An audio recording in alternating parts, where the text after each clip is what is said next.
My name is Erika L. Harper, and the L stands for Latrice. My official title is a licensed professional counselor. Of course, I'm a personal trainer, sex therapist, and sexologist. So those are pretty much the titles that I use to describe myself and what I do. If somebody's calling themselves a sexologist, they're a researcher. This is a person who is dedicated to seeing a problem and then going through the motions, going through the proper channels, the research, the schooling, the whatever it may be, in order to get proper education to folks with regard to sex. So it's a pretty in-depth field. Sexology in general is just the umbrella term for a lot of the different types of folks that you may see doing this type of work. So underneath there may be like me. I'm a licensed professional counselor who specializes in sexology issues. There's psychiatrists, there's psychologists, there's social workers, there's normal everyday people maybe who are bloggers and things like that. So those fall under sexologists. Now there's also things like sex therapists who, number one, is licensed in their state. And what they do is they actually work hand in hand with couples on sexological issues. So you deal with a lot of people who maybe have issues with, and a big one, especially with women, is issues of desire, orgasmic issues. And of course, these are psychosocial issues that people have. Of course, if there's a biological issue that's causing the desire issue or something like that, we do make sure that we have those clients talk to a doctor first and foremost to kind of make sure that that's not an issue at all. I'm not actively doing that right now, but yes, I have the ability to be able to practice therapy. Well, I get this question all the time. So I'm just like everyone else. I think that a lot of times people, may think that, oh, you're a sexologist, all you do is have sex, all day and whatnot. And, we're just like everybody else. The only difference between me being a sexologist and somebody else being a geologist or any other ologist is the fact that my subject is sex. We're normal folks, we just have an understanding of sex, and we're able to communicate those things. But my hobbies, are I love to. I'm big on running. Of course, I'm a personal trainer by trade, so I love working out. That's how I do my stress relief. And I'm a voracious reader. My goal is to know everything. Although that's an impossible task. I have a thirst for learning. Those are the things that I really love to do the most. And travel, of course, travel and shop and whatnots like all the girls do. So yes. Again, I think I had a really normal upbringing. My parents were always very, very open. They also were very loving to one another when they were together. The divorce happened when when I turned 18.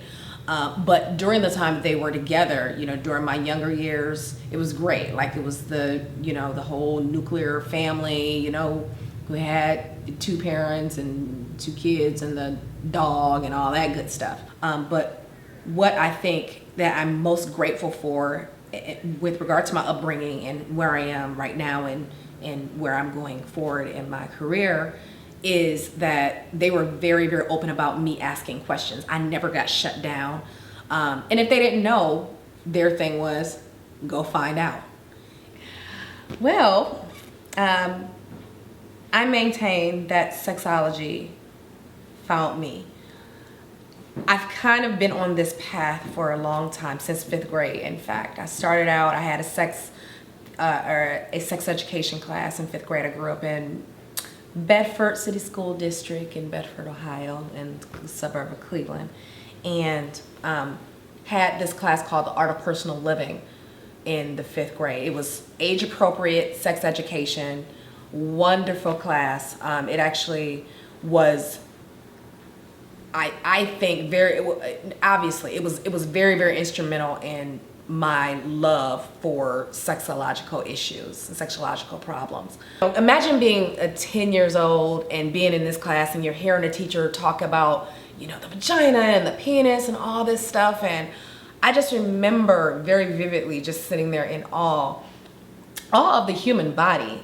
And I think from there, not only do I have a great and healthy respect for sex, I also love everything about the human body and the complexities and the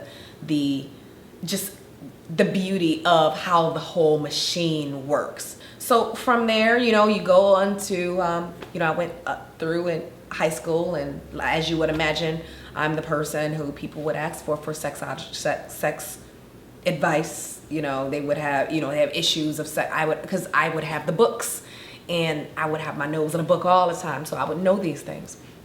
Get to college. Long story short with that, you know, we changed majors and things like that, but long story short with that, went into psychology, and I found, and this is where this happened, the aha moment happened for me. I actually was watching a show, like, mind you, I've always been interested in sex. I was actually watching a show called Talk Sex with Sue Johansson. And of course, I'd always known about Dr. Ruth, you know, but I saw this show. Like, I don't know how old she was at the time. She had to be in her 70s at the time.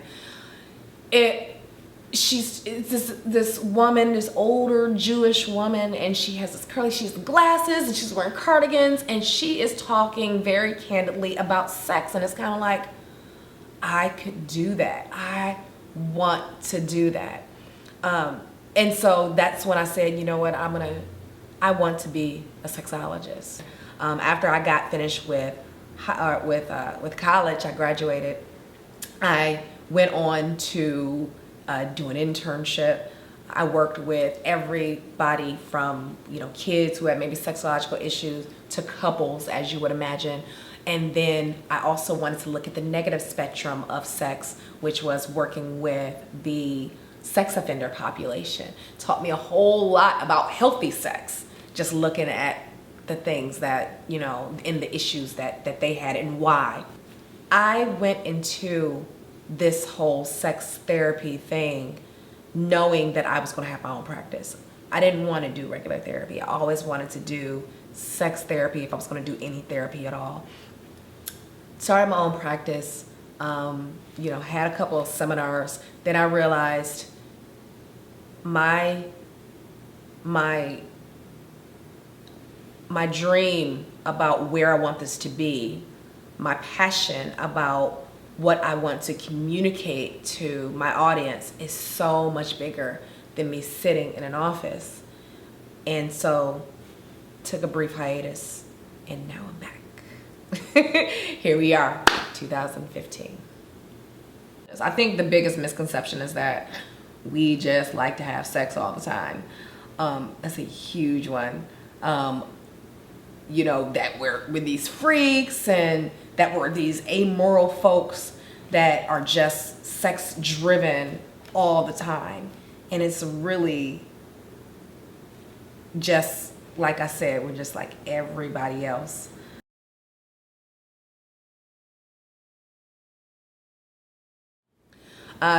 So I think that the most important message that I wanted to communicate to my audience is, I guess, my intention.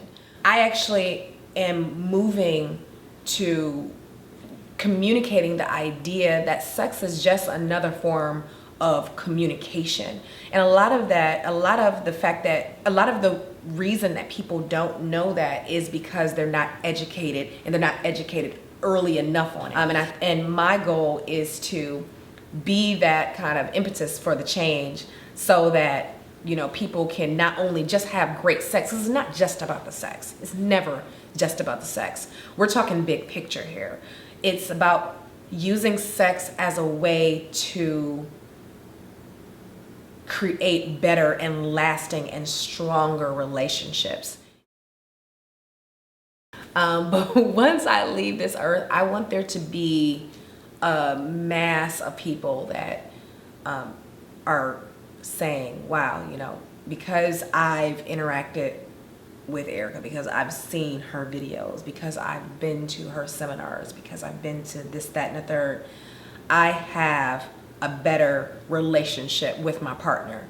I have a better relationship with my son, and my son has a better relationship with his fiance, and so on and so forth. So, you know, just kind of like the generational effect of helping one and then having them help another is good enough for me. I think that's the legacy that I would like to leave with my business.